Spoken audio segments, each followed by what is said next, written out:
You're listening to a podcast from the Finnish Football Show.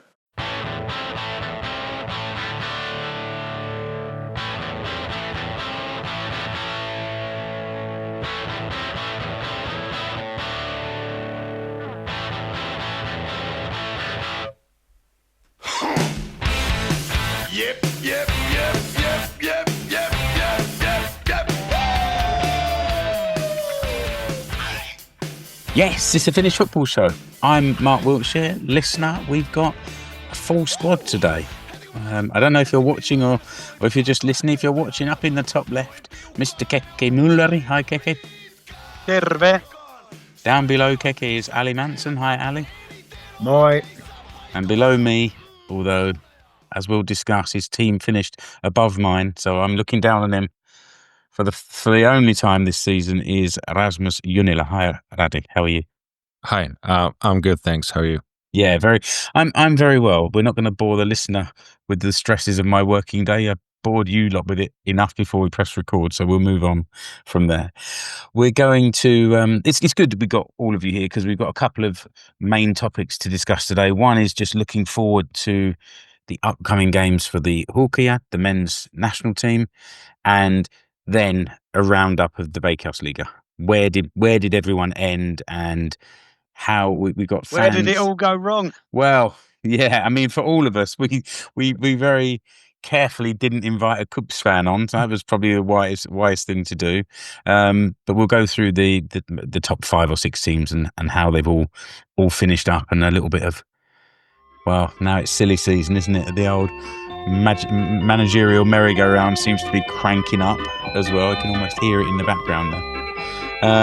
But maybe, Keke, let's kick off with the national team. We've got a couple of games coming up against Malta and Andorra. Tell us a little bit about the games. Yeah, so Malta at home. The final qualification match of this campaign. And then Andorra in a friendly. So I think, is the Andorra game down in Tampere or up in Tampere, I should say. So it's down in Tampere from me. Indeed, yeah. So I mean, 2 games. Yes, we would hope that we would absolutely give Malta a good hiding, but let's see what transpires there. I was at the away game, which seems like an absolute lifetime ago now, when we were full of hope and dreams. And that wasn't it wasn't exactly the 10-0 that we were hoping for. So let's see what happens in the return fixture. But yeah, we've got a squad's come out, few mostly familiar names, but yeah, there's couple of talking points about the Huuhkajat that we need to mention.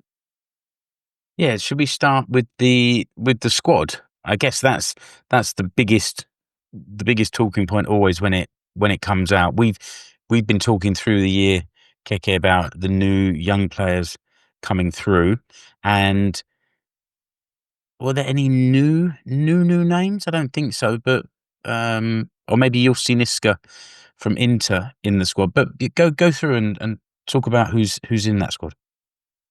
Sure, yeah. So as you would expect, the goalkeepers, there was actually 4 keepers named in this squad, but Jesse Jornen has pulled out recently. So we've got Lukas Radetsky, who's back from injury, Viljami Sinisalo, and Lucas Bergström, fresh from keeping a clean sheet in La Liga in Spain. I think he's the first Finnish goalkeeper to play in La Liga, and yeah, just last weekend kept a clean sheet as his Real Mallorca team beat Getafe. So brilliant for Lucas. Spent quite many years at Chelsea FC as a youth, and yeah, he's made the permanent move to the Balearic Islands. Yeah. So nice. It's not a bad move, is it? Like it's top flight football in the sunshine. Indeed, yeah. So some parts of West London are all right, and Chelsea's not too bad. But yeah, if swapping grey old London town for Mallorca, you know what I mean? It's not too bad, is it? But I digress. Yeah, but as I say, brilliant for him to keep a clean sheet in La Liga, and we'll keep a close eye on Lucas. Then we go into the defence with Robert Ivanov, Miro Tenho, Ville Koske, Nikolai Alho, Jussi Nissilä of FC Inter, Adam Stahl, and yeah, that's our defenders. Sorry, Keke, Jussi Niska. I think. Sorry, yeah. Yeah, Jussi Niska. Niska. And John Neck. John Neck. Brilliant. Yeah, absolutely. Yeah, literal translation, Mr. Neck. Like it. But yeah, I mean, as I say, no real surprises there. It's been what we've expected recently. Regular guys. So yes, it's Vilikovsky is a good one. It's he's done all right the last couple of times. You know, we did discuss previously where one of his striding runs out from defence led to an opposition goal, but you know he's looked all right. So yeah, it's nice to see him back in the squad. Into the midfield we've got Juha Laatenmäki, Adam Mahiev, Niklas Pyttia, Leo Volta, Anssi Suhonen, Kaan Kairinen, Fredrik Jensen, and Nathan Skytta. Oliver Antman is he a forward or in the midfield? But yeah, there we go. Yeah, so that's your midfielders. And one big name missing from the midfield selection again, Keke. Yeah, friend of the show and all that. Yeah, so Rasmus Schuller announced his retirement from international football. So yeah, we spoke a couple of times over the last couple of squads. There was the sort of press release that Jacob Friis and Rasmus and Huuhkajat sort of put out saying, you know, he'd been on standby in the last squad, and previous to that, there was talk of a little knock, so he decided to stay in Sweden with Djurgården to work on his rehabilitation, and then yeah, all of a sudden, I mean, it might not be a shock to some, but yeah, for me, we've watched Rasmus over the years, and he's really grown into one of the senior pros in that side, you know, and I'm sure he'll be an absolute massive miss in that dressing room for his character, his experience, and everything else that he sort of brings to the team. But yeah, he's announced his retirement from international football. Whether that's been the result of further conversations with Jacob Friis, I'm not privy to. I don't know, but yeah, you know, being left out a couple of squads and then just being put on standby, as we've chatted about extensively, this is another transition period for Huuhkajat. So yeah, it's the curtain has come down on Rasmus Schuller's international career, and I for one am sorry to see him go, but you know, thankful for what he did in the blue and white shirt. We've got to go through the forwards. So we've got another retiree in the forward line as well. Yeah, so going to the forwards, Oliver Antman, as I mentioned, Topi Keskinen, Joel Pojanpalo, Benjamin Chelman, Kasper Terho, Robin Löd, and Teemu Pukki.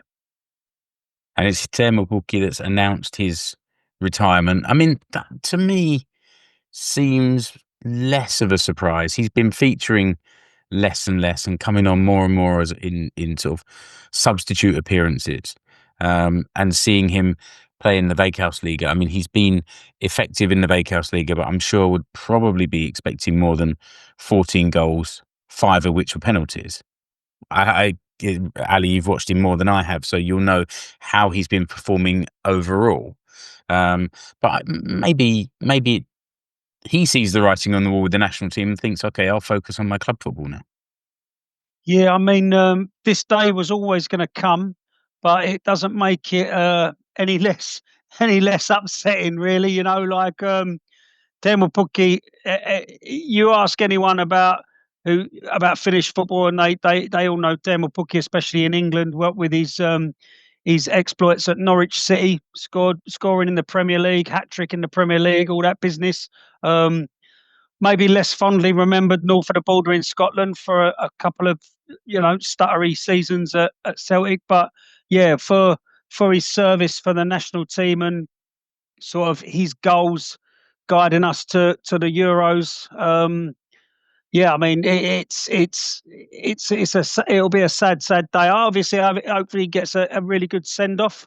But yeah, it's as I say, this day was always going to come, but now we got to sort of look around and see who's going to be that talisman for Huuhkajat, who Huuhkajat has been for so many years now. He's literally been a talismanic player, you know. So yeah, he needs to pass that baton on to someone else. Rasmus, I want to ask you, because you're the only Finn in this group today, and I want you. What's your perspective on Jacob Friis and his squad in general, the selections in general, and how he's going about things? Because I'm hearing some quite negative comments in one or two groups that I'm in, and it'd be interesting to hear how that chimes with what you're seeing or what you feel. I think overall, judgment still has to be delayed a bit on Jacob Friis, because I think these were always going to be a bit of a transitional qualifiers in terms of the change in the squad has been so big. There's lots of new players that's been not even bedded in, thrown in the squad and the team that's been playing. So many new players and lots of change. I think Friis has also been trying to change the playing style and be a little bit flexible in that, in terms of opponents we're facing, and changing the style a bit when we are supposed to dominate the match and when we are just defending against a country that's way stronger than us on paper. So it's always going to be difficult playing the likes of the Netherlands, England, Germany, Spain. Like, what the hell are you supposed to do facing those types of teams with the squad of Finland? Like, there's no coach in the world that would make that look that much better. The level of criticism at times from the media has surprised me a little bit, because I don't remember a time that a Finnish national team head coach was under such scrutiny, because like every tactical choice and player choice Friis does is been scrutinized a lot, in my opinion, and some of it is obviously for a reason. We could do things better, but in terms of like the qualifiers, is there like any majorly bad results during the qualifiers? Drawing away to Lithuania, I think that's the only like really bad. Like, you could say that was a bad result, because we led in the match and were actually, I think, okay in the match, but let Lithuania equalize. They had a guy that played in Serie A in Italy, and he scored a worldie. We didn't have anybody on the pitch that can do that or play at a similar level than a guy that plays for Lithuania. So I think that was the only like mediocre result in the qualifiers. Other than that, we got beat by Netherlands twice and won against Poland at home and lost away. Nothing too crazy about that in my opinion. So I don't get all of the criticism towards Friis, and I think there's been plenty of positives also with the new players coming in, guys from the under-21 squad, Huuhkajat players such as Marhiev, Skytta, now Matias Siltanen is finally in the squad, and players like that have brought a lot of new and exciting things to Huuhkajat. The player pool and selection just isn't that great. The players aren't that good because they don't play at a very good level. Some of them are young, they are trying to reach a better level, they may have a good chance of doing so, but meanwhile we're just like always up against it. The level of football is so high in Europe, so I'd say I'd lean on the positive. I don't know if that's weird for somebody. No, not necessarily weird for me, because it's been a short time, and I think everything that you said is correct. I'm not giving my opinion now. I'm reflecting opinions that I've heard, that they think he doesn't know Finnish football well enough, and that he came here thinking that he's somehow better than Finnish football, and yet the counter to that is he's surrounded by a Finnish staff. And if someone should know the players coming through, you'd think Tim Sparv would be one of those, and the other coaches would know the next generation of Finnish players coming through. So, but I think it's interesting to sort of air those things, and so the listener can maybe get a feeling for what sort of things are being said over here. Sorry to butt in, but like we live in an era of like 24-hour news, don't we? You know, someone always has to be writing something, some content. We're creating content now, but someone always has to be looking for that next retweet, that next piece of content. You know what I mean? And yeah, I mean, I don't know how you can level the criticism of Jacob Friis saying he believes he's bigger than Finnish football. Otherwise, what would he be doing here? You know, he left some pretty cushy job to come and take on a quite difficult task in a transitioning national team of Finland. If he thought he was better than that, he wouldn't have applied for the job, I would have thought. But, you know, like, I think Rade's right. You need to look at the positives. You look at that group table, and I think if we're all 100% honest with each other, we would have picked ourselves coming in third. You know, Rade is absolutely right. Yeah. Unfortunately, we gave away that lead against Lithuania. You know, the table might have looked a bit nicer then, but yeah, we beat Poland at home, for Christ's sake. Like, you know, what more are you expecting, really? But I'm the worst for it. You know, like, I've got blue tinted glasses, and I go in with hope that every time I go in with like this massive hope, you know, but also I'm a realist, you know what I mean? Like, I think when you in the cold light of day, if we would have had an honest conversation at the start, we would have hoped that we could nick a second spot. And if you go back through the old archive, we probably all said that. But in reality, you know, third position is what we're looking at in that group. Sorry, Ali. No, to be honest, it was just more of a continuation of what you said and were saying. I think if you look at that league table, there's 2 extra points that we could have got there, maybe 3 maximum, and maybe that third is like a point away in Poland. So yeah, I think even though, and this is just my opinion, even though when I'm watching the team, I'm finding it hard to get excited about the way we're playing, and that doesn't mean that we need to be playing like attacking football. Like, I can get very excited about parking the bus. I really can, but I think it's just more. It's more. He doesn't deserve probably the amount of criticism that he's getting, but I think it's still perfectly reasonable to question where it's maybe heading. But of course, when like you said, Keke, when we need news stories every minute of every hour, people have to, you know, or they want to question, you know, what is going on. And I think he got the job for a reason, and it's clearly a long-term project, not a short-term fix. And of course, with the new players as well, that's, you know, all part of that. I do wonder as well, maybe some of the criticism comes in because he hadn't managed at like the top level before.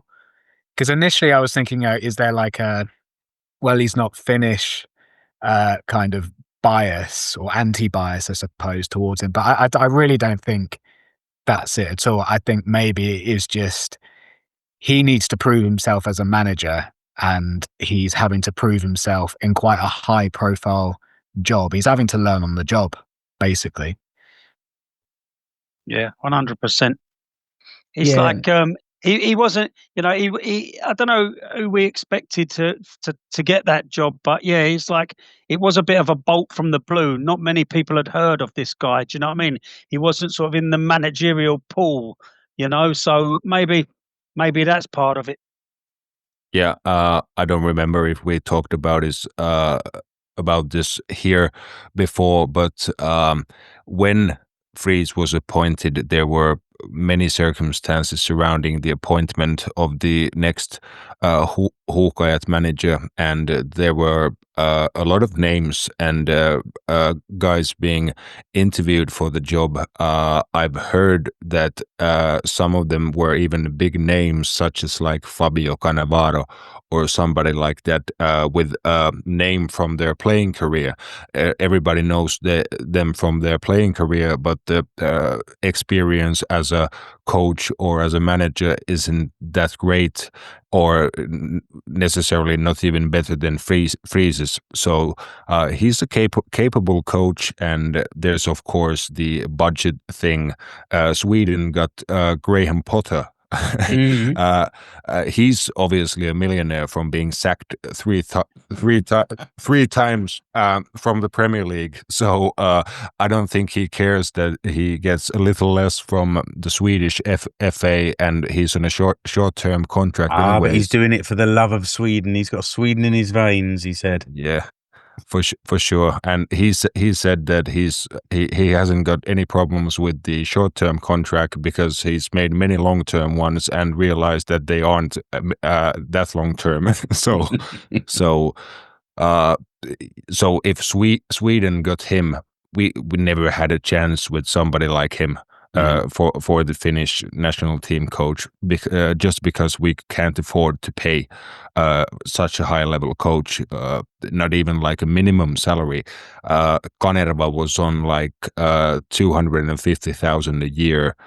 That's at least my understanding, and I assume Friis is on similar types of wages, so that limits the pool of managers you can acquire. So there's those realities as well. But when it comes to the coaching stuff, you said earlier he has Finnish coaches, and I think one of them, the newest member of the coaching team, Juri Nieminen, is a phenomenal appointment. He works full time for Feyenoord, and has got great experience from his career all over the world, and now a few seasons at a very high level in a top European club, playing in the Champions League and whatnot. So he's a great addition, and it seems like he has some responsibilities.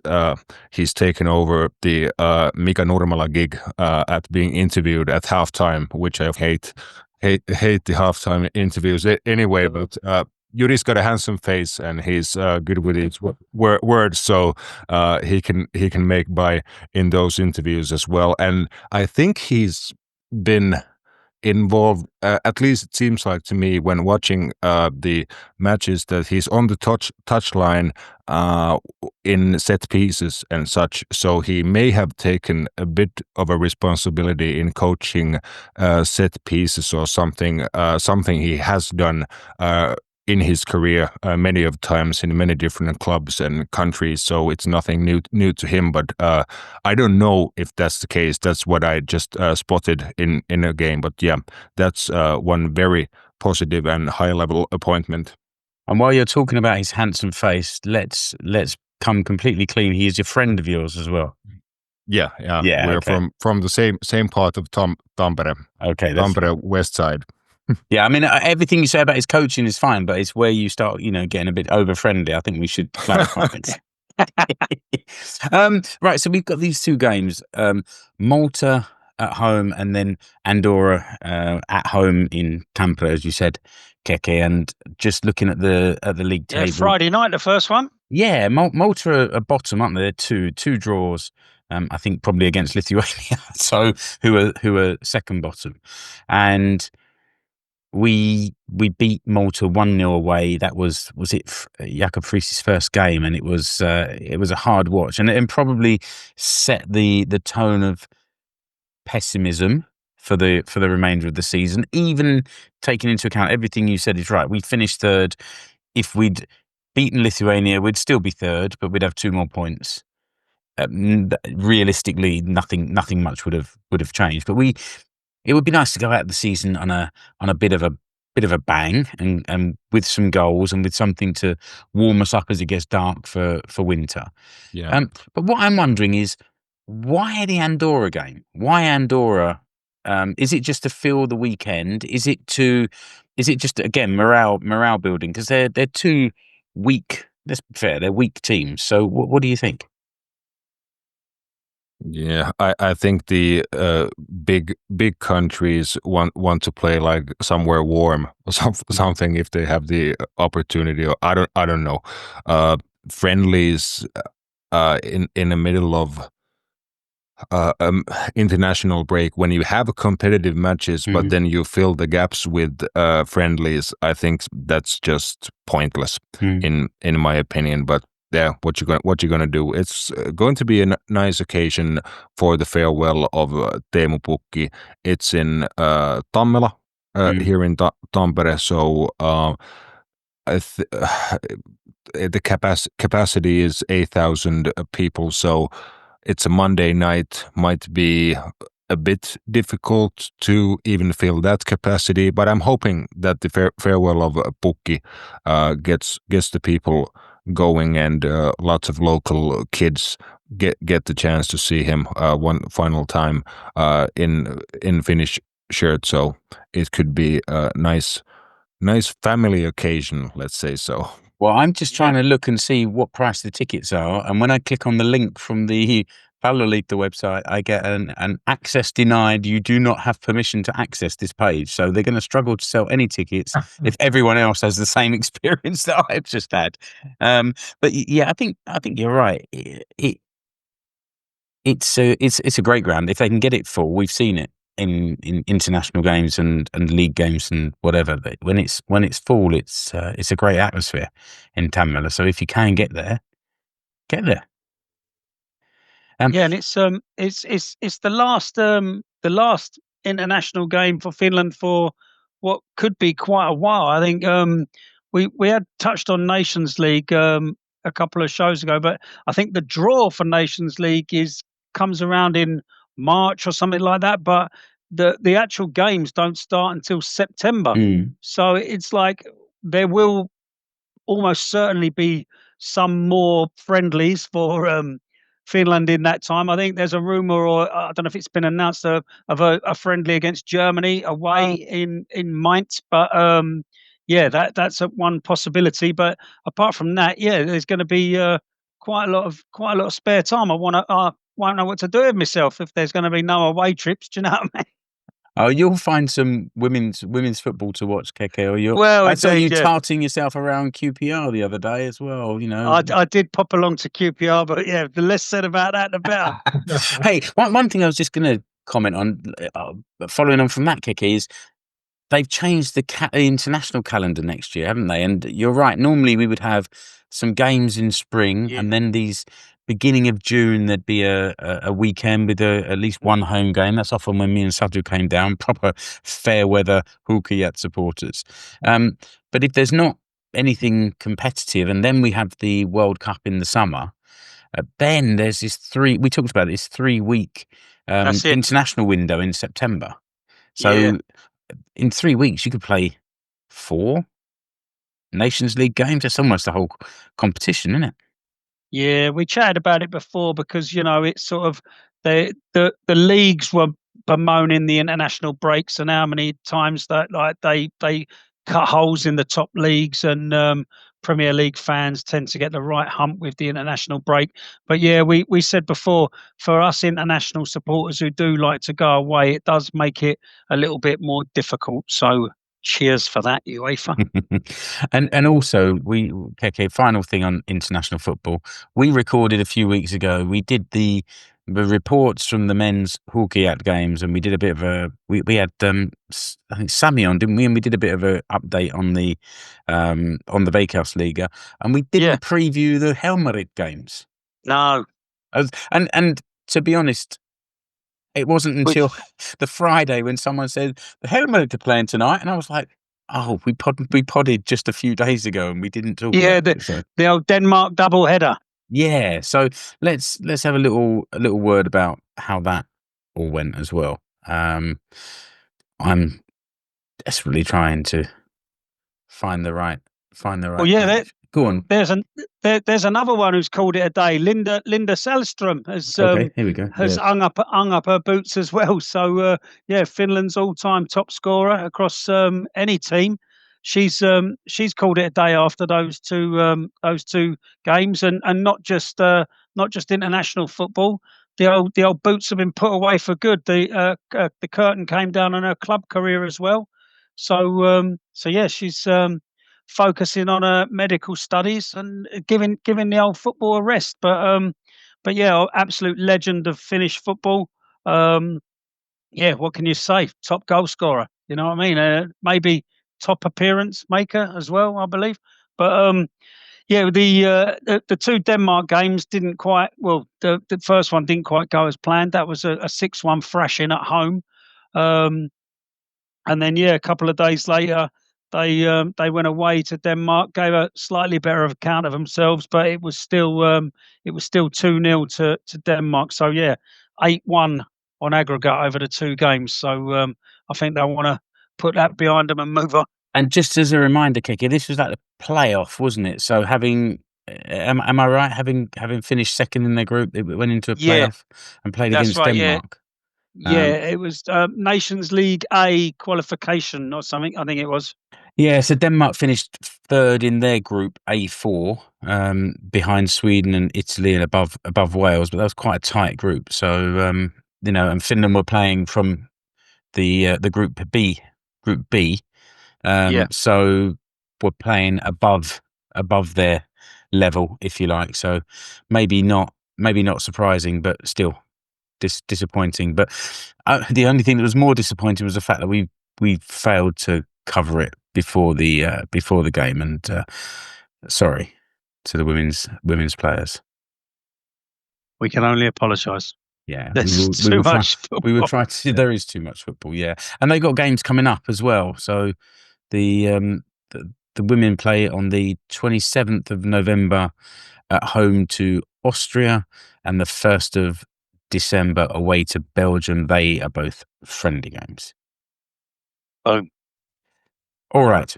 Let's move on to the Veikkausliiga. And listener, if you've not been following closely or you've been living under a stone, it's been very, very exciting at the end of the Veikkausliiga season. We've all been whipping ourselves into a frenzy of what might come. Well, I'm not sure if you have, Ali, but some of us have. No, yeah, speak for yourself.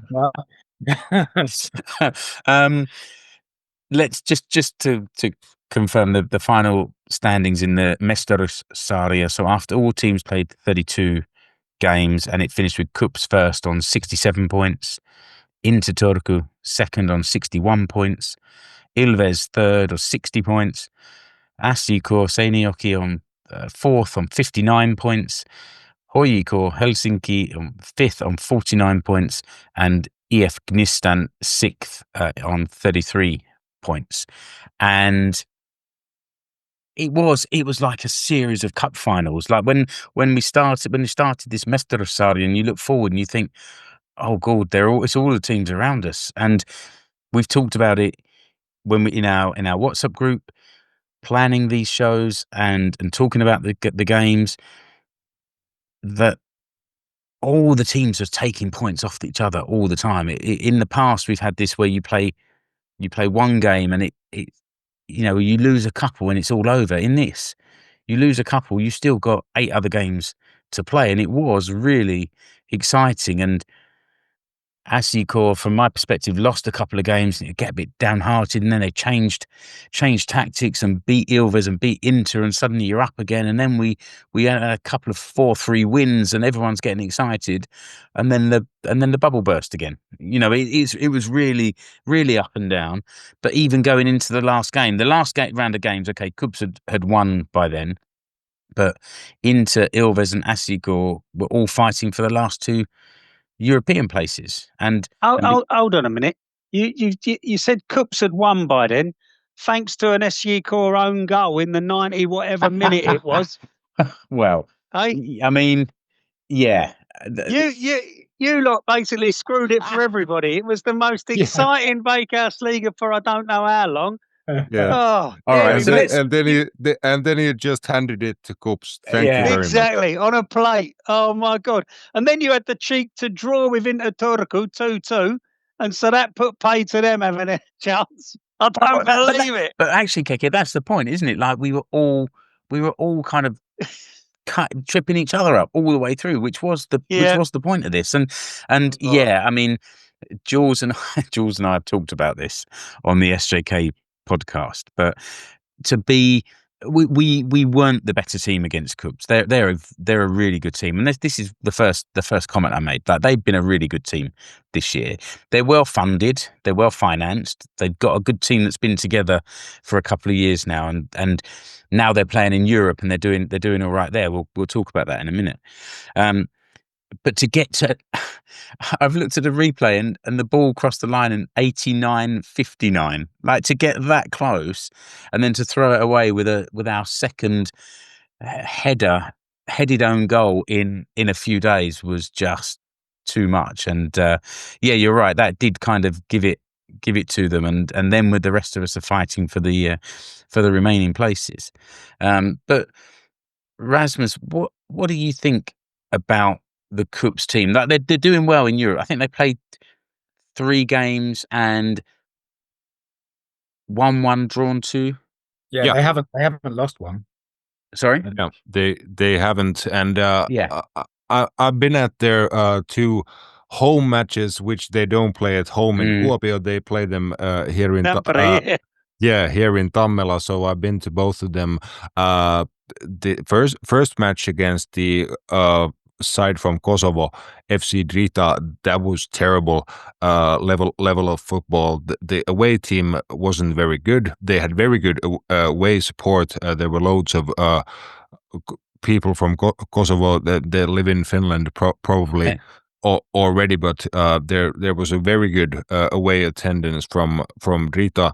And it was okay, the atmosphere and everything, but they weren't a very good side. And KuPS were terrible in that match for most of it. They had a few good chances that they didn't take. The Polish guy, Mr. Parsicek, scored a good goal, but then they let the away side draw. So it was 2 points and 266,000 euros thrown away with that equalizer. So that wasn't very good. But the win against Slovan Bratislava recently, that was very good. Started off bad with an early goal and very soft defending, but then they grew into the match, and in the end they were okay. Scored a couple of worldies as well. So that was. And how much do they get for a win? For a win, you get is something like 430,000. Wow. And for a draw, you get 130 or something like that. The difference is 266. If I remember correctly. So but that's massive, isn't it? Like in Finnish football terms, a win in Europe, that's half of SJK's budget for the year. Yeah. Like it's and you can see that there was a table published recently that was shared with us that showed that I think KuPS has earned like 5.4 million from Europe this year already. Yeah. And does Ilves receive any money from KuPS being in the Conference League, whether that's through like rental of the stadium or something? Because Ilves is the operator of the stadium, so everything goes through them. I think they've let KuPS handle their own ticket sales, and they didn't get involved in that. So I think they have some sort of a deal with KuPS. I don't know the intricacies of it, but yeah. They've been doing okay in Europe after the win against Slovan. They are doing great. They are now a 1 win away from qualifying to the next stage, at least being part of the top 24, which gets you to the playoff round at least. So they end their league phase at Selhurst Park in London. So that's going to be end of the year, and in the new year they might be even still be in the Conference League. So that would be something different for a Finnish team. Absolutely, and I think like they will want to get the points they need before travelling to play Crystal Palace. But Crystal Palace have got a pile up of fixtures around that time. They're like juggling the days when they're going to play certain games. So that might mean they take their eye off the ball a little bit, and especially if they're safely qualified as well, which I'm sure they will be. But man, I don't like the sound of that at all, because I'm a Liverpool fan, and Crystal Palace has beaten Liverpool like 8 times this year.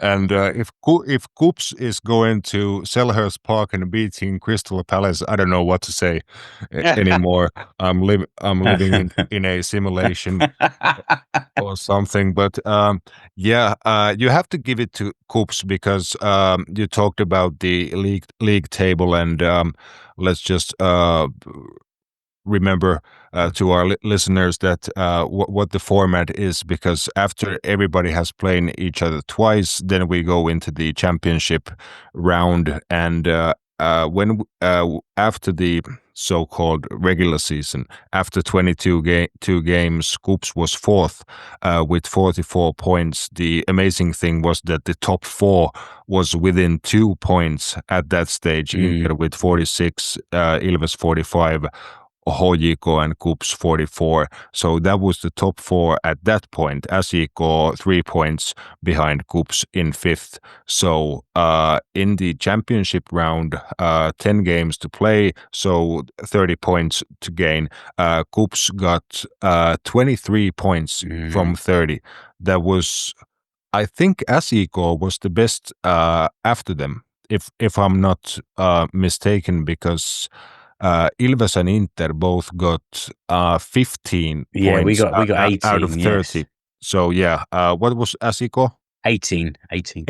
So a bit better. And Ali, how did HJK do?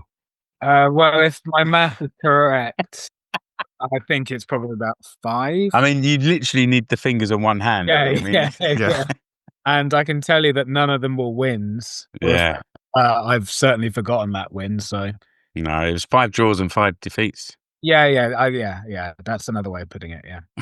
That's the only way. It's the only way of putting it. I'm sure we're going to speak about that in a second. Yeah, I think we will. Yeah. HJK and Gnistan both got 5 points, and Gnistan was like, that was a bit weird. They were just in it. They were on the beach the last 10 games. And they still beat HJK. That's right, and clearly they drew a couple of other games, so they've taken 2 points away from a couple of other teams as well. So they played their part. It's what we said, they're going to be difficult, and they were difficult. Okay, SJK beat them well on the final day, but the away game was one of the 4-3s, and it was a real ding dong of a battle. So I think Gnistan, they've got one of the higher budgets in the league. They've got older, well-established players. So but they've only been up in the Veikkausliiga a couple of seasons. They're building, and I think there's no shame in finishing 6th in that group, especially as they were, by the time the Mestaruussarja started, they were way behind anyway. So, they played their part.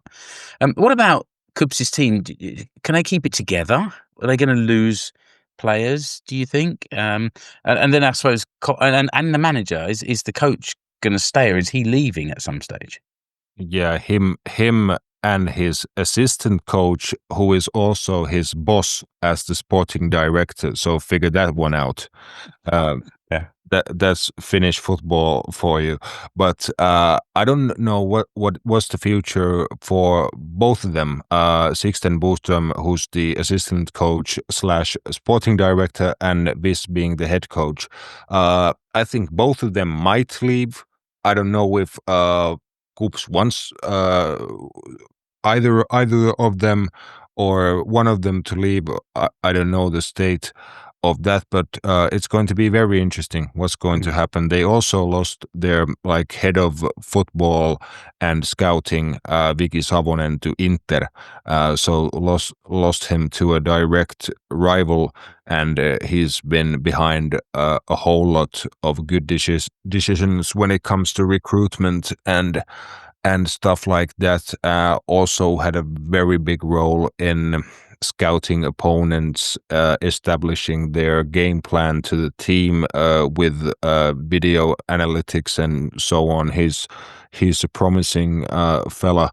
Just started as a video guy for KuPS and now has worked for loads of coaches, and his responsibilities has become his responsible for bringing Ibrahim Cisse, for example, to KuPS. He's a guy, I think he said in an interview that Simo Valakari said to him that, I can't quite figure this player out, but if you think that he's good, get him. And he was like, they short, I'm responsible for buying us a player. So they got Cisse, and he's been the best centre back in Veikkausliiga for 2 or 3 years now. So it went okay. So a lot is going to change. I think they nailed the summer transfer window. They strengthened their squad really wisely, and in the end, I think it was Sixten Boström who said that in the last matches of the season, they could pretty much throw anyone in the squad on the pitch and know that they're going to perform, that they had a good player for each position. That's very rare in Finnish football, and that shows in Europe as well. I think they have a few good players, foreign players. They've been very acute about acquiring the Polish striker and a couple of wingers and so on. Good recruitment. So they have a very good squad. Don't have a clue that how many of them are going to stay. I think Cisse might be bound for Sweden, and I don't know, maybe for maybe somebody else also. But you'd hope that they'd get the chance to take their full squad as far as they can in Europe. Although as soon as they get knocked out, maybe that's when it starts to change. Yeah, I think it should. I think at least in HJK, when they went to the group phase or the league phase in Europe, the players had a clause in their contract that the contract would go on as long as the season went on. Yeah, so okay. That shouldn't be a problem. Although those problems have risen this season. For example, Knistan lost Saku Heiskanen 2 games before the end of the season because somebody forgot that the season is 5 games longer this year. You can't write this. And it all depends where they'd finished in the table. If they'd finished 7th, then it would have only been 5 extra games. Yeah. In second place, I was Inter. Inter were leading the table for much of the main part of the series, the Veikkausliiga series, and HJK got ahead of them. Oh no, sorry, HJK. Oh no, they were. Sorry, no, they were top of the table going at the end of the main part of the season, and then going into Mestaruussarja, started to concede goals because they weren't conceding beforehand, and then started to lose games, and they finished in second place. And I reached out to our Inter fan Jussi and asked him what he thought, and he said that overall, I think the fans are very happy with the second place and the work that Vassara and his staff did throughout the season. The quality of the players was nowhere near as good or as deep as what other top teams had. Of course, there will be speculation forever whether we would have been champions if Kwame was not sold in the summer, or if we had signed better players in the summer window.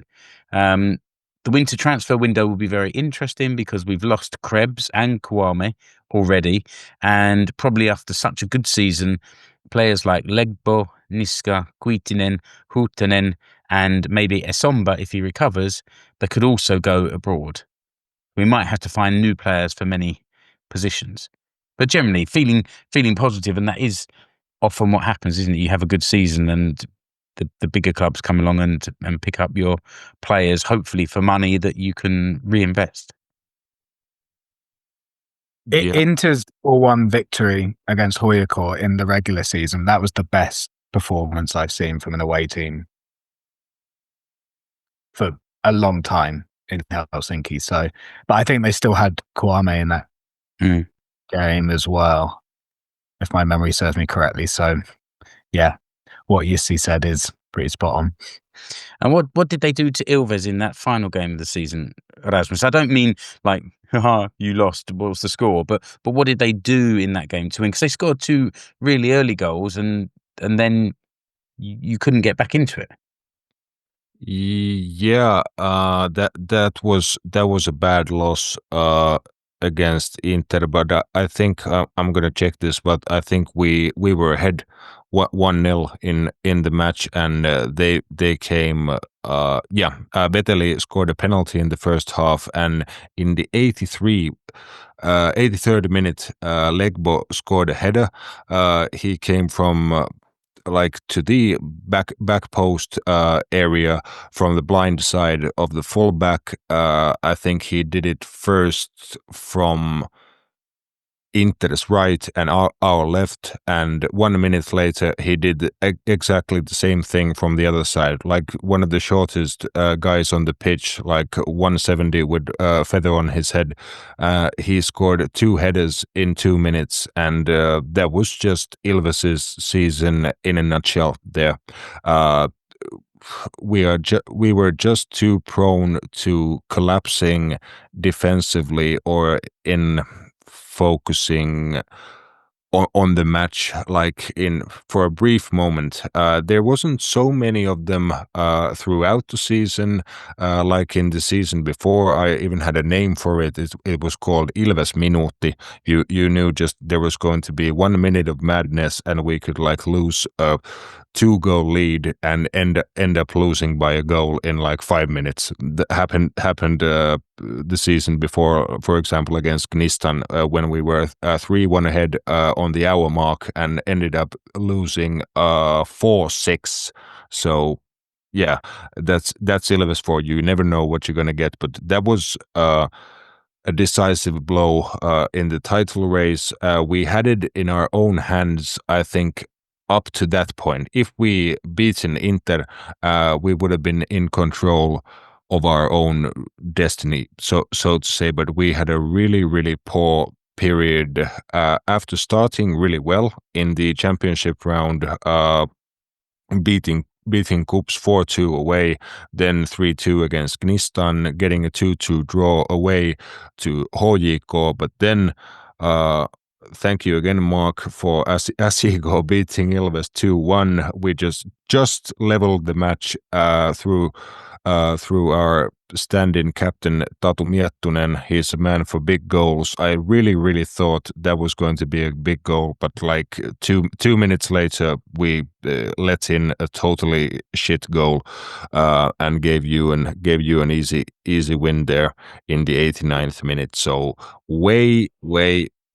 too many collapses throughout the season, and the same thing kept on happening, unfortunately, in the most important stage of the season. So losing to SJK, then drawing to KuPS, getting beaten by Inter at home, Then we had an okay run, winning against Gnistan and HJK 3-1 in each match, and 2 decent performances. And then everybody knows by now what happened against SJK in the final home match.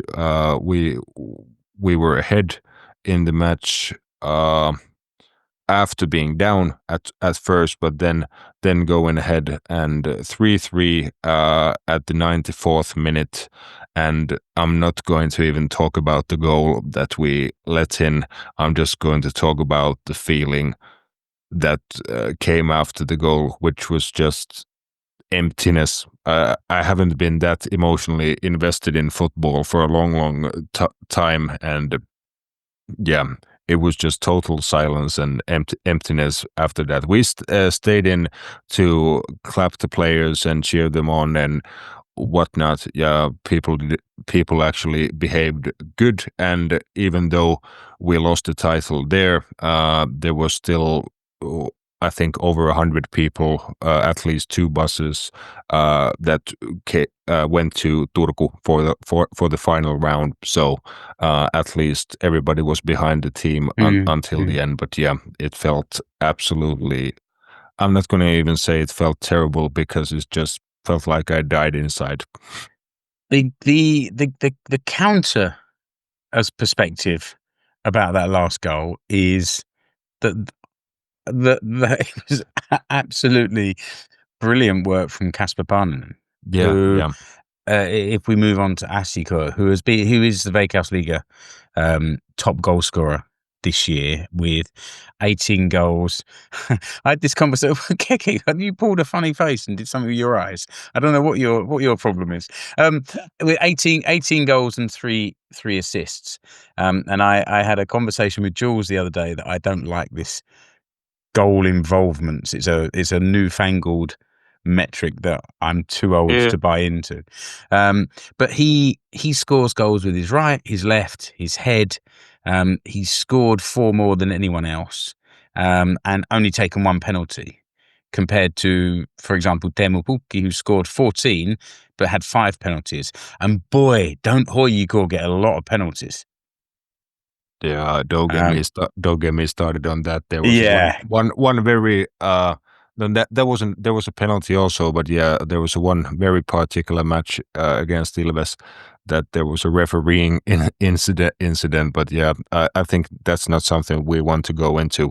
I'm gonna humor you for this, and I've called Kasper Parnanen in my own podcast. He's the Scott McTominay of Veikkausliiga. He's like the midfielder that doesn't play in the midfield. He just runs to the opponent's box and is good at scoring. So I think there might be some demand for that abroad, even with those kind of stats. And there was one game where he ran 13 kilometers as well. Like, he's not a luxury number 10. He's a really hard-working number 10. And some of his passes, for example, Ali, the ball that he played through for the goal against HJK, he split the defence, such as it was, but he did split. He did split it, and he's done that over and over again. It's part of the game plan, and. You know, Kasper's become. Satu and I are in our 50s, and Kasper and his partner are in their 20s. But we've become really friendly over the last couple of years, and I'm really proud of him. Like, he's the same age as my kids, but I'm proud of him for what he's done, and he's going on to. Surely he's going on to something bigger. I have no idea what. I don't think he knows what, but.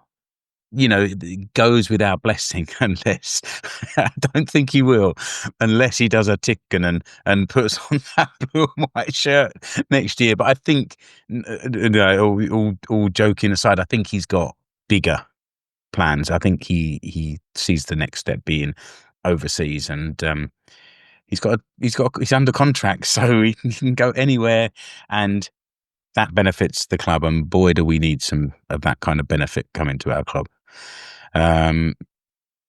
Sad. I mean, there's a lot of players who've done been very good this year. Salim Youssef has been that game against Ilves, I think, towards the end. I thought Youssef was unbelievable. He was everywhere from right back. He was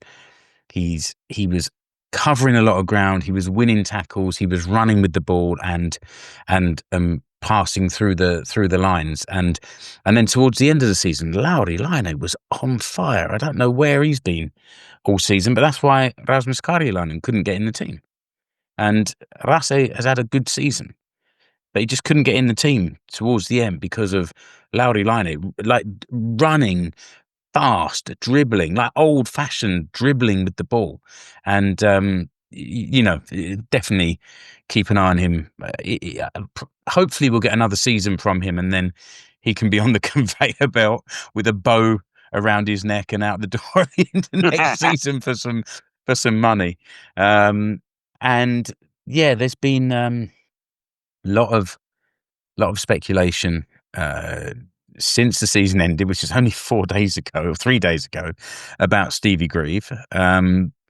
He's also under contract for a couple of years, but seems to be attracting attention from Helsingborg in Sweden. Helsingborg, yeah. Yeah. And I don't want him to go, but it's there will be some compensation there for us, and hopefully there's a manager lined up ready to come in and replace him. But I don't know how you replace the impact that he's had on the club over the last 3 years. That's for sure. I think he's in such a strong position. Of course, I'm not wishing him away from SJK at all, but from his point of view, he can stay and fulfill his contract, which I think is till 2027. 2 more years. Yeah. Off the back of a really strong season with SJK, and his influence on your club and the team is massive. So he can stay and carry on building, or he goes to a bigger state, which of course is attractive, and of course I'm sure he'll be financially remunerated quite handsomely as well for that. So I do understand his predicament. I understand your predicament as well, Mark. The other person I just wanted to mention, because I spoke to him after the game, Valentin Gask, who we love. I love him. He's one of those players. If he's your player, you love him, and I imagine the rest of the Veikkausliiga fans hate him because he's a good player. He's not really a dirty player, I don't think, but he gets involved in stuff, and he's quite good at the old housery. And I mean the game. They are all blurring into one now. But the Inter game where the fella got sent off, and they were sort of tangled on the floor, and as they're getting up, the Inter player threw a violent elbow, and it caught Valentin hard in the hip, and he went down like he'd been shot. And it was a foul, and it was aggressive or violent play or whatever, but it got him in the hip, and he went down. And it's funny unless you're an Inter fan, or if it's happening against your team. I do understand that. But he's 25. He's been at SJK for 5 years, and I saw him after the game, and then went and had a chat, and he said, "I did everything I possibly could to stay, but I couldn't. But couldn't make it. We couldn't make it happen." And then they did a little interview with him in the bar afterwards, and while he was talking, he just broke down in tears. Oh gosh. Didn't want to go. So that's it's sad to see him go, but I feel like SJK has already been recruiting for next season. Players that have come in during this season, like Wilson Armar came from KTP. He has played, but he hasn't been a regular starter. But I think next year he'll be there in that midfield position. So I'm not worried about next year, but you're always a little bit thinking, who's going? Who will we have? But I think the plan has been the production line has been in place for a couple of years now, and hopefully we just keep feeding the right players into it and bringing them through. Yeah, I think the possible loss of Mr. Grieve might be the biggest loss of them all, because as you said, he's virtually impossible to replace the impact he's had on the club, not just the first team. So that's going to be a really difficult one. I hope and even a little bit trust that you have people and processes in place to have a continuity plan even after he leaves, and make a good appointment for the new head coach. But yeah, it's going to be interesting for a lot of teams going into next season, the change in the squads, and there's always players trying to leave for abroad and such. I even heard a rumor about Gusk and Karjalainen, that they are both obviously on the list of many Veikkausliiga clubs, but Gusk in particular would be bound for Ilves. I'd take him with open arms, to be honest, because as Mark described, he's got a little bit of a bite to him on the pitch. He's you could say at times a mean central midfielder, but one with skill and knows how to play football as well. Ilves, I think, lack those kind of characteristics badly, especially in midfield. So there's not too much experience and fight in Ilves, so that's something I think we lack a little bit. So I'd gladly take him if he were to stay in the Veikkausliiga. I think he even might have opportunities somewhere else. But there was an article in a local paper, I think, maybe a year or so ago, and he was talking about how him and his partner, girlfriend, whatever, have really settled in Finland. Like they feel connected to Finland. I don't know what his upbringing was in Argentina, what his family situation is, but he seems really settled in Finland. But clearly not earning enough at SJK, because I don't think anyone's earning a great deal at SJK. So, one of those other top clubs with a bigger checkbook would have themselves a very good international player, and I'd love to see him do a bit more in Europe. So good luck, Valle. You go. We see you go with a heavy heart. That's for sure. Yeah, I think Rasse Karjalainen is an interesting one also. Is he going to get another big opportunity from somewhere in the Veikkausliiga, or even like a wild card, him going to somewhere abroad for a little stint? There might be even a few exotic possibilities for him to go somewhere. Finnish players have went to weird places before, and spectacularly, Karjalainen is only 29. You'd think of him as like a 36-year-old or something. He's been around forever. Around a while, yeah. Yeah, and he came through Kakkonen, Ykkönen, and he wasn't a top player in his early 20s. He came through the hard route and then went to abroad for a little bit and came back and has been a stellar Veikkausliiga player ever since. So I think he's well worth a try for many clubs in the league, even for Ilves, because I think we lack that leadership and experience and goals. I think also because I think we may lose at least Adeleke Akinyemi from the striker department, and he didn't do a whole lot, didn't get the opportunity to do, didn't get the minutes on the pitch. And I think Karjalainen for like a backup role and to be one of the experienced heads in the dressing room, that would be great for a young squad like Ilves, for example. I think they could really benefit from somebody like that, but I think that goes for many clubs in the league in the case of Karjalainen. Yeah, and also he's a top bloke as well. Like he's a good person to have around the stadium. He gets involved with the fans, and I agree. He's 29. He's got some years ahead of him still. So interesting times. Ali Manson. Interesting times. The Chinese have a proverb: "May you live in interesting times," and it's not meant as a positive thing. It certainly doesn't feel like a positive thing. No, it doesn't. So what on earth is going on in Töölö? Well, I mean, where to start? Which category do you want to talk about? We've been going for about an hour and 10 minutes already, and we've only just got round to HJK. Yeah. Look, I mean, to talk from the footballing side really quickly, it hasn't been good enough. That's obvious. There is clearly a weakness in a weak mentality within the current team. There just hasn't been any belief in the squad all season, I would say. I don't think this is just the last couple of months thing.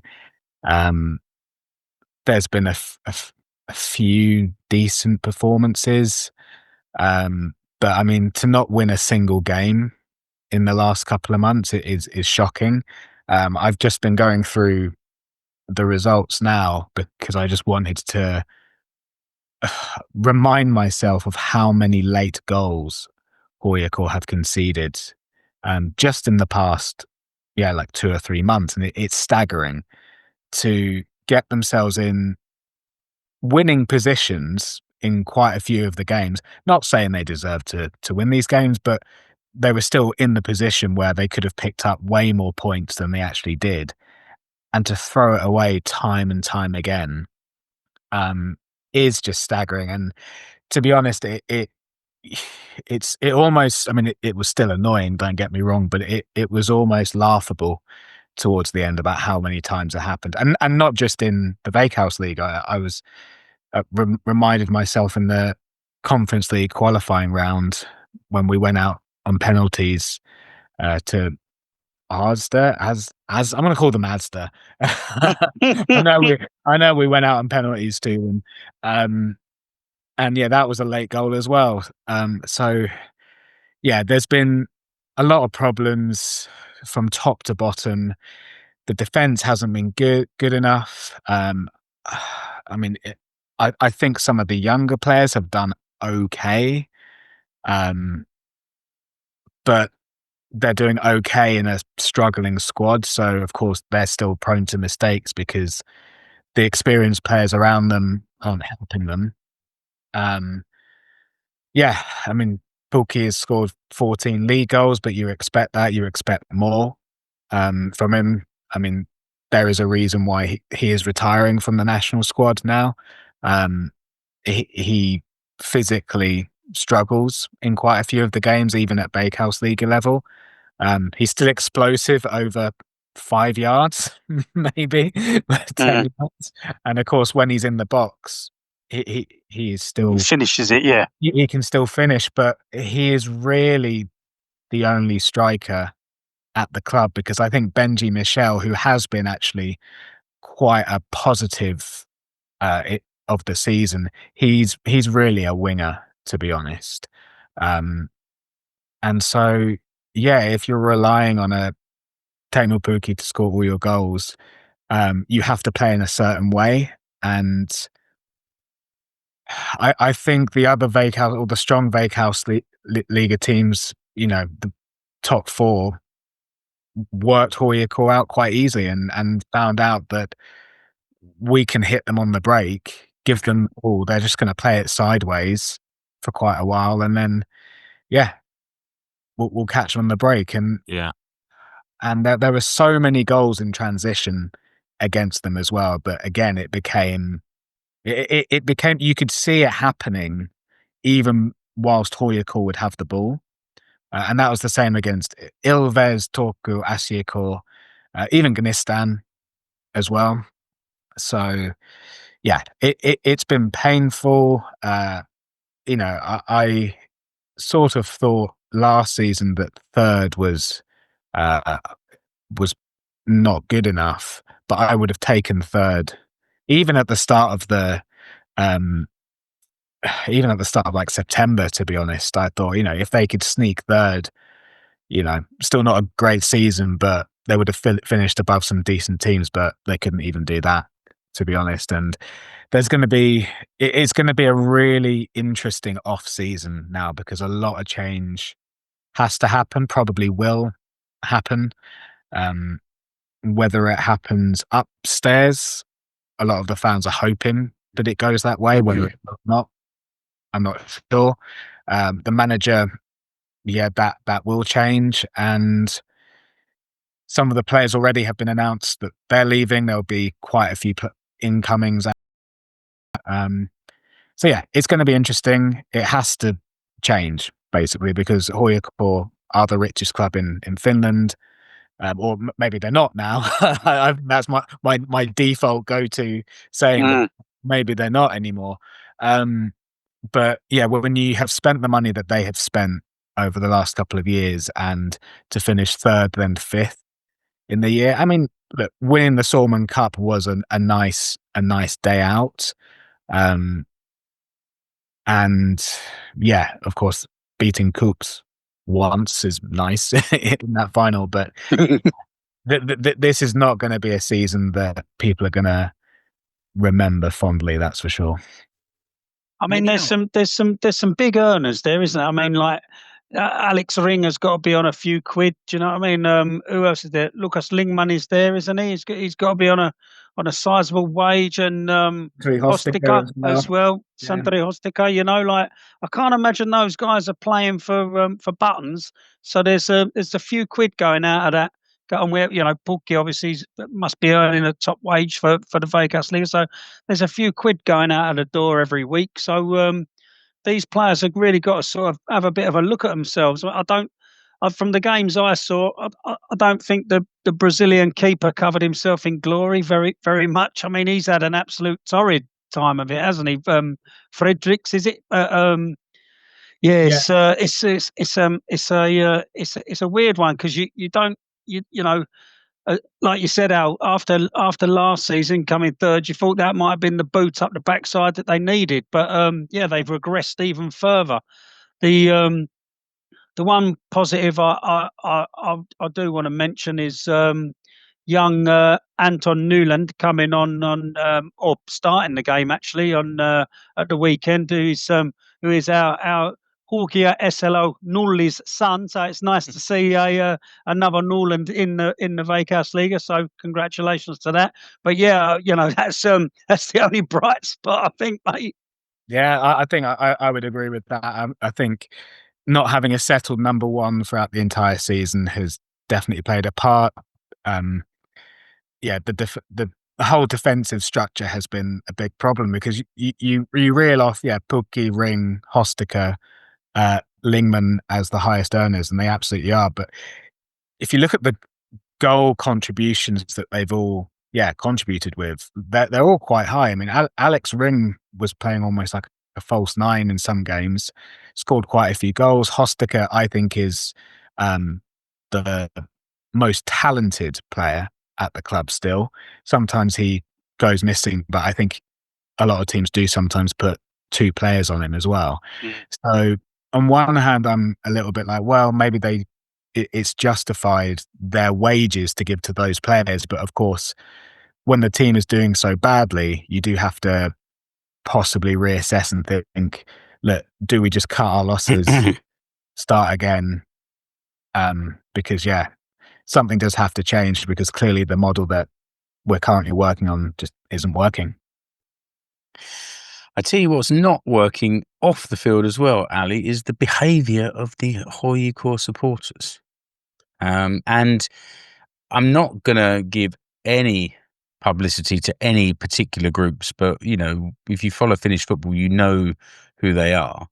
And behaviour by HJK fans has caused the club to come out and, like, were they closing one of the stands for the first 5 games of next year as some kind of punishment? It's a bit of a strange situation. The thing is, there's been trouble at the games. There's been games where the fans have been sort of locked out and they're outside causing trouble outside.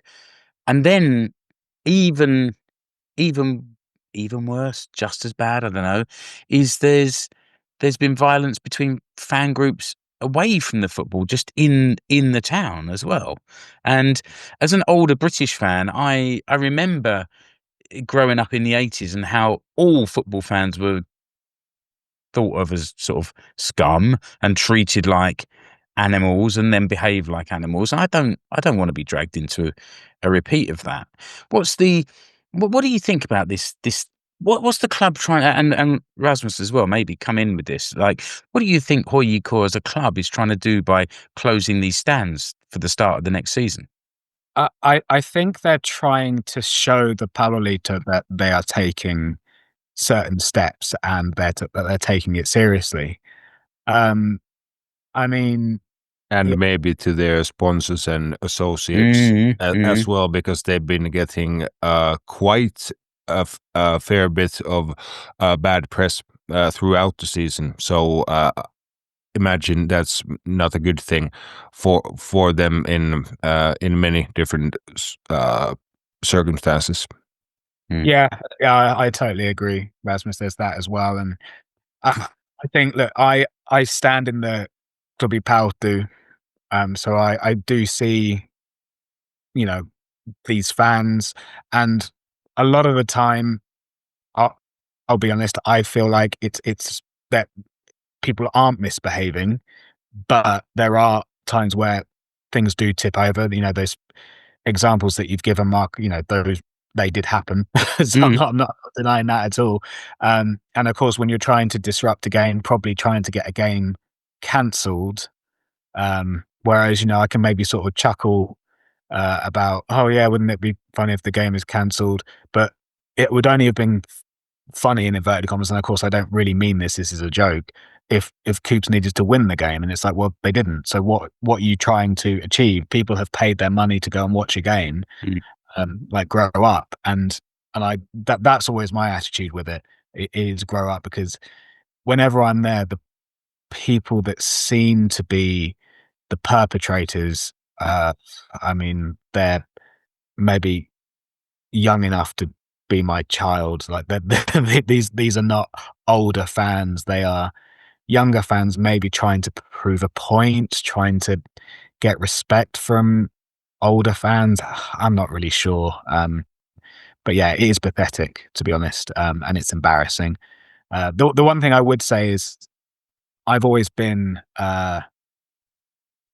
pro pyros in any kind of league, in any fan group, because I think they look fantastic. I think they really add to atmospheres. Like, I like it when away fans bring their pyros, and HJK do use them, or have used them 95% of the time very effectively and safely.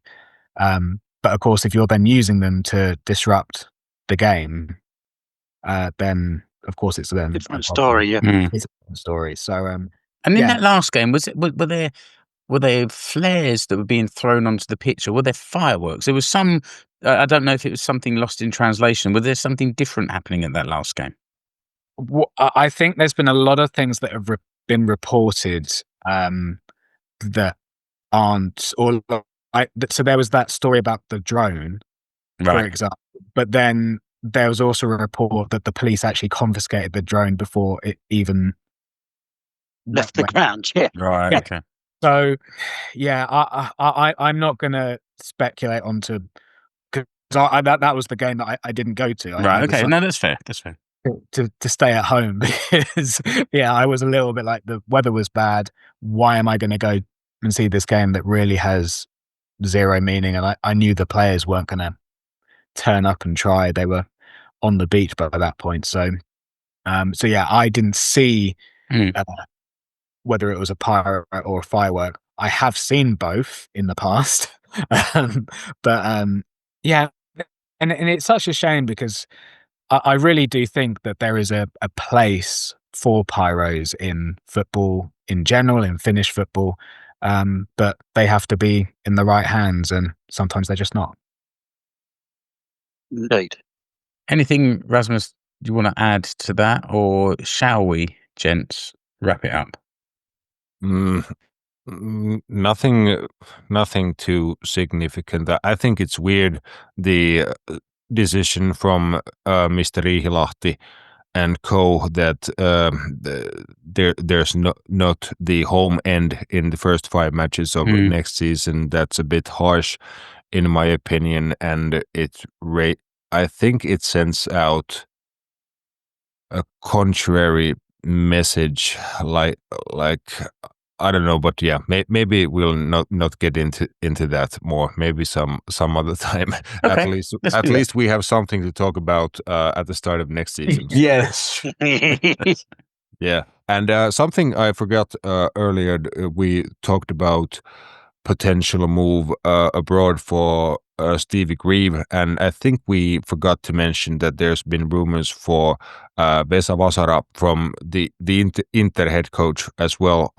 There's interest from Sweden for him as well. Östers IF, who got relegated from the top tier Allsvenskan to Superettan, and the task would be for Vasara to get them promoted back to the top tier, so he would have to replicate the job that Toni Koskela did this season at Kalmar. So a lot of demand for Finnish coaches right now, at least in the western neighbor Sweden, but maybe even that could be a pathway to bigger things and bigger footballing countries for Finnish coaches. That's not something that has happened almost at all in Finnish football history. Very good. Okay. Keke, is it all right to wrap up? Yeah, totally. The other thing, we've mentioned a couple of retirees, and we've spent the last little while talking about the Veikkausliiga and Nistan. So yeah, just would be amiss not to mention Jukka Raitala, who has also called it a day. Previous of Huuhkajat, and yeah, one of the guys who got us to the Euros and featured in the Euros. So yeah, happy retirement to Mr. Raitala. Yeah, very good. Yeah. Thanks for mentioning that. Also a very, very lovely bloke from what I hear, and great captain. I think he was captain at Nistan in his last club, so very, very good career from him. And the final thing I will say then, listener, is just, and I've been banging on about this on the other podcast all season, this shirt, this beautiful gold SJK away shirt that has not been worn once all season. In the whole season. Not at all. I'm not watching. Rade's covered his eyeballs I love up. it. I love it. And the one time they were planning to wear it away to Haka, the referee said, gold clashes with white. Damn right. Well done, ref. And on that, rude. And on that bombshell, listener, I'm going to say goodbye to Rasmus. Thanks for joining tonight. Thank you. Goodbye to Ali. You're a good sport. We give you a lot of stick for being a HJK and a Man U fan, and you deserve all of it, and you take it with great style. And I'll be here next year to take it all again. Yes. Very good. And Keke, thanks as always. Kiitos, näkemiin. We're heading into winter, the winter break. I guess the rate of pods will slow down a little bit over the coming months, but we'll try and keep something coming at least once a month, keep you updated with what's going on. But until the next episode of the Finnish Football Show, thanks for listening. Goodbye. You've been listening to the Finnish Football Show. You can find us online at finishfootballshow.com. Remember to subscribe to the show wherever you're listening or watching. You can follow the Finnish Football Show page and group on Facebook and also on Instagram. Escape to Suomi on Twitter is now Finnish Football Show on X.